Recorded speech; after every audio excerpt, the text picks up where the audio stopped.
করেছিল মা, সহ্য করেছিল মায়ে কত যন্ত্রণা, সহ্য করেছিল মায়ে কত যন্ত্রণা। হায় রে সেই মাকে কষ্ট, একদিন মাটির ভিতরে হবে ঘর রে মন আমার, কেন বাঁধো দালান ঘর, একদিন মাটির ভিতরে হবে ঘর রে মন আমার, কেন বাঁধো দালান ঘর।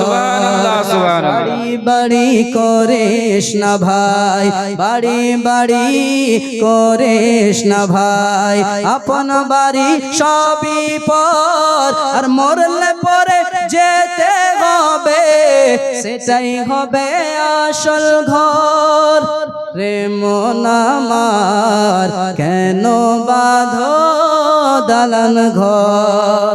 কবি আমাদেরকে বোঝার জন্য বলছেন, ও আল্লাহর বান্দা বান্দিরা, ও বান্দিরা শোনো শোনো, ও আল্লাহর প্রিয় বান্দারা শোনো, তোমরা দুনিয়ার বুকে সুন্দর করে বাড়ি বানিয়েছো, দুনিয়ার বুকে আরাম করে থাকার জন্য বিছানা কিনে নিয়েছো, দুনিয়ার বুকে নিজের জীবনটাকে পরিষ্কার করে রাখার জন্য, দুনিয়ার বুকে নিজের জীবনটাকে ভালোভাবে রাখার জন্য সব কিছু করেছো গো, কিন্তু একবার বলতে চাই সেই অন্ধকার কবরের জন্য কি তুমি জোগাড় করেছো? বলতে চাই কি জোগাড় করেছো? আল্লাহ, আমি এই জায়গার মা বোনদের কথা বলছি না, কিন্তু এক জায়গার মা এমন আছে, কিছু জায়গার যে মায়েরা মৌলভী সাহেবের সঙ্গে কিন্তু কেউ আবার খুব ভালোবাসা করে, মানে গ্রামের ইমাম সাহেব আছে তো খুব মোহাম্মত রাখে, যে না গ্রামের ইমাম সাহেব আছে, আর ইমাম সাহেবের একটা নিয়ম হয় কি, যে গ্রামের ইমাম সাহেব একটা যদি থাকে তো প্রত্যেকটা বাড়িতে কিন্তু বাড়ি লাগিয়ে দেওয়া হয়, যে তুমি আজকে দেবা, তুমি তারপরের দিন, তুমি তারপরের দিন খাওয়ার দেওয়া। তো এবার কি হয়, এক জায়গায় একটা ইমাম ছিল, সেই ইমাম সাহেব অনেক দিন থেকে ইমামতি করছে, এবার কি করে সেই জায়গায় যে তার খাবার আসে কিনা, প্রত্যেকটা বাড়ির থেকে সুন্দর সুন্দর খাবার আসে, কিন্তু তার বাড়িতে একটা বাড়ির থেকে তার কাছে কোনোদিনও খাবার আসেনি, কোনোদিনও যখন খাবার আসেনি তো সে উম্মিদও করেনি, ইচ্ছাও করেনি যে সেই বাড়ির থেকে আমাকে কোনোদিনও খাবার দেবে।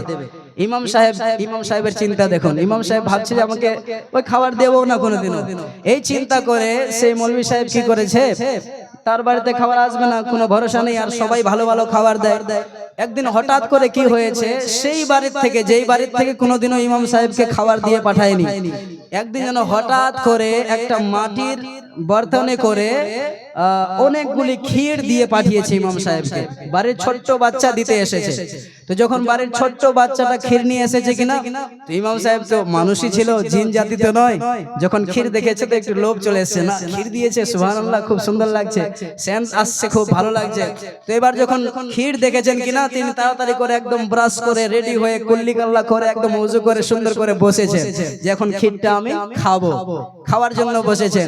এবার যখন ক্ষীর খাওয়ার জন্য বসেছে কিনা, তো বসার পরে হঠাৎ করে যেন তার খেয়ালে আসলো, এই যে বাড়ির থেকে ক্ষীরটা এসেছে, এই বাড়ির থেকে তো আমার কাছে কোনোদিনও খাবার আসে না, আজকে কি ব্যাপার, হঠাৎ করে সেই বাড়ির থেকে আমার জন্য খাবার সামান দিয়ে পাঠিয়েছে।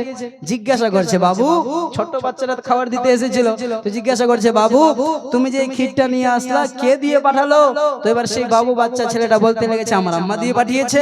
তো এবার সেই বাচ্চাটাকে জিজ্ঞাসা করতে লেগেছে, তো একটু বলো তোমার আম্মা আবার হঠাৎ করে দিয়ে পাঠালো কেন, এর আগে তো একদিনও দিয়ে পাঠায়নি। আল্লাহুস সামাদ। এবার সেই ছোট্ট বাচ্চা, মাসুম বাচ্চা, ছোট্ট বাচ্চারা মিথ্যা কথা বলে না, সত্য কথা বলে দিয়েছে। বলছে, মৌলভী সাহেব, আমাদের বাড়িতে আমার আম্মাজান সুন্দর করে ক্ষীর রান্না করছিল, ক্ষীর রান্না করা যখন হয়ে গেল, ঠিক শেষের দিকে আমার আম্মাজান যেন বর্তনটাকে, সেই হাঁড়িটাকে সুন্দর করে সাইড করে নামিয়ে রেখে দিয়েছে, আর রেখে দেওয়ার পরে অন্যদিকে কি কাজ করছিল, আর এইদিকে হঠাৎ করে যেন একটা কুকুর এসে সেই ক্ষীরে মুখ দিয়ে দিয়েছে। বলছেন, ক্ষীরে এসে একটা কুকুর মুখ দিয়ে দিয়েছে, আর যখন ক্ষীরটাতে মুখ দিয়েছে কিনা, তখন আমার আব্বা আবার দেখে ফেলেছে। বাচ্চাটা খুলে বলছে যে, মৌলভী সাহেব, যখন আমার আব্বা দেখেছে কিনা, আমার আব্বা বলছে যে, আমার স্ত্রী, বিবি, তুমি কি করলা, এই ক্ষীরটাকে নষ্ট করে দিলা, এত টাকা দিয়ে আমরা ক্ষীর তৈরি করলাম, টাকা নষ্ট হলো, আমরা চিনি দিলাম, দুধ দিলাম, সবকিছু নষ্ট হয়ে গেল, বরবাদ হয়ে গেল। এবার তার স্ত্রী, সেই মহিলা দেখুন কত কিপটি ছিল, বলতে লেগেছে যে, স্বামী চিন্তা করিও না, খাওয়ার বরবাদ হতে দেব না। বলছে কি করবা তাহলে? এবার তার স্ত্রী বলছে স্বামী তুমি চিন্তা করিও না, দেখো আমি কি করছি। কেউ খাবে না তো কি হয়েছে, আমরা খাবো না তো কি হয়েছে, ইমাম সাহেব তো আছে। বলছে ইমাম সাহেবকে দিয়ে পাঠাবো, ইমাম সাহেব খেয়ে নেবে। আল্লাহ আল্লাহ, এবার সেই যে মাটির বর্তনে করে দিয়ে পাঠিয়েছে কিনা, যখন ইমাম সাহেব এই কথা শুনলো, ইমাম সাহেব পুরো রেগে গিয়েছে। হ্যাঁ, তোমার এত বড় সাহস, আমাকে তুমি সেই কুকুরের ঝুটটা দিচ্ছ, কুকুরে মুখ দিয়েছে আর সেটাকে তুমি খেতে দিয়েছো। ইমাম সাহেব পুরো রেগে গিয়ে এবার বলতে লেগেছে খবরদার, সাবধান হয়ে যাও। এটা বলে ইমাম সাহেব কোথায় একদম কুল্লি করে ব্রাশ করে সুন্দর করে বসেছিল, যখন এই কথা শুনেছে সেই মাটির বর্তন আর ক্ষীর ধরে রাস্তায় চালিয়ে দিয়েছে। আর যখনই রাস্তায় চালিয়ে দিয়েছে কিনা, এবার সেই বাচ্চাটা কিন্তু কান্না করতে আরম্ভ করেছে। এবার বাচ্চাটা কান্না করছে তো মৌলভী সাহেব জিজ্ঞাসা করছে বাবু কান্না কেন করছো? ক্ষীরটা তো নোংরাই ছিল, ফেঁকে দিয়েছে তো কি হয়েছে? আর মাটির বর্তন ছিল, যখন রাস্তায় পড়েছে মাটির বর্তনটা ভেঙে গিয়েছে। আল্লাহুস সামাদ। এবার এই কথা শুনিয়া সেই ছোট্ট বাচ্চা বলতে লেগেছে মৌলভী সাহেব সেই বর্তনটা যে ফেঁকে দিলেন, বর্তনটা যে ভেঙে গেল, যার কারণে আমি কান্না করছি। তো এবার জিজ্ঞাসা করছেন কেন বর্তনটা তোমার ভাঙলো, তো এটাতে কান্না করার কি আছে? তোমার মা যে আমার সঙ্গে নাইনসাফি করলো, কোনোদিনও খাবার দেয়নি, আর আজকে ক্ষীর দিয়েছে তো কুকুরের ঝুট্টা দিয়ে পাঠিয়েছে। আল্লাহুস সামাদ। এবার সেই বাচ্চা কান্না করতে করতে বলতে লাগলো মৌলভী সাহেব এখন যদি আমি বাড়িতে যাই আমার মা আমাকে মারবে, এটা বলে যে সেটাকে আমি এই বর্তনটাকে ঘুরিয়ে কেন নিয়ে গেলাম না। বলছে কেন কেন? এবার সেই ছোট্ট বাচ্চা বলতে লেগেছে মৌলভী সাহেব শুনুন, এই যে আপনি বর্তনটা দেখছেন, এই বর্তনে করে আমার মা আমাদের বাড়িতে পশুকে খাবার খাওয়ায়। বলছে পশুকে খাবার খাওয়ায়, বলছে পশুকে খাবার খাওয়ায়। একবার চিন্তা করে দেখুন, বলছে পশুকে খাবার খাওয়ায় আর সেই বর্তনে করে ইমাম সাহেবকে খেতে দিয়েছে। তো মায়েরা এইরূপ হলে হবে না। আমি আশা করি এই জায়গার কেউ ওরকম নাই। আর ইমাম সাহেবের মুখে যে রূপ শুনলাম আলহামদুলিল্লাহ ভালোই শুনেছি। বাবাজিরা আমার, তার সঙ্গে সঙ্গে দেখুন মায়ের মহব্বত কি রূপ করতে হবে, মাকে কি রূপ ভালোবাসতে হবে, মা কেমন দামি, মা কত দামি হয়, সেই কথাকে কবি কত সুন্দর ভাবে বলছেন।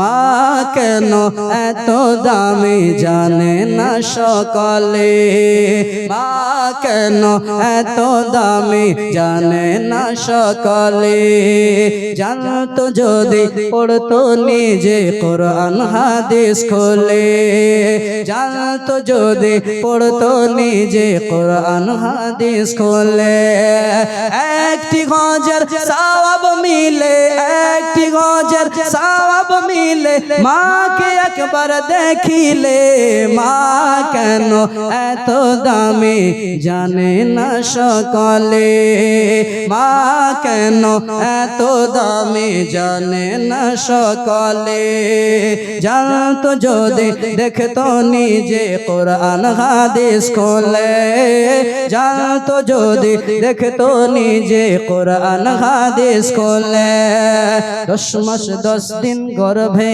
ধারণ করেছিল মা, 10 মাস 10 দিন আমাদেরকে রেখেছিল, সেই কথাকে কবি কি বলছেন, 10 মাস 10 দিন গর্ভে ধারণ করেছিল মা, সহ্য করেছিল মায়ে কত যন্ত্রণা, সহ্য করেছিল মায়ে কত যন্ত্রণা, হায় রে সেই মাকে কষ্ট দিলে, সেই মাকে কষ্ট দিলে আল্লাহর আরশ টলে, মা কেন এত দামি জানে না সকলে, মা কেন এত দামি জানে না সকলে।